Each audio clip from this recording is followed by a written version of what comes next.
তুই আমার একমাত্র মেয়ে, তোর জন্য আমি একটা সৎ ছেলে চাই যে আমার টাকাকে ভালোবাসবে না, শুধু তোকে ভালোবাসবে। হ্যাঁ বাবা, ও গরিবের ছেলে, টাকা পয়সার প্রতি ওর কোনো লোভ নেই, ও শুধু আমাকেই ভালোবাসে। ঠিক আছে ফুলমণি, তুই ভেতরে যাও, ও আসলে আমি ওকে পরীক্ষা করে নিচ্ছি। ফুলমণি, মালটা আসছে, দেখি আজ আমি ওর সততার পরীক্ষা নেব। ফুলমণি, এ কি এত টাকা?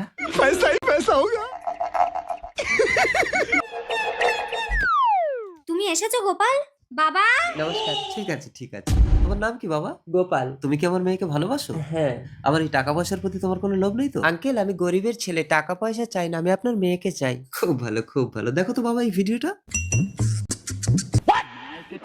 ছি গোপাল, তুমি এত নীচ, এত লোভী, বেরিয়ে যাও আমার ঘর থেকে। আমাকে ভুল বুঝছি। যাবে না? আরে এইসব গরিবের ছেলেরা লোভিয়া, এদেরকে কখনো বিশ্বাস করতে নেই। সামান্য ৫,০০০ টাকার লোভ ছাড়তে পারলো না? বাবা, এই তো তোমার টাকা। তার মানে ছেলেটা টাকা নেয়নি? দেখি ভিডিওটা ভালো করে। হ্যাঁ, হ্যাঁ, এই তো টাকাটা হাতে নিয়ে রেখে দিল। গরিবের ছেলেরা সত্যিই সৎ হয়। ওহহো! ছেলেটাকে চিনতে আমি ভুল করেছি মা। যা তুই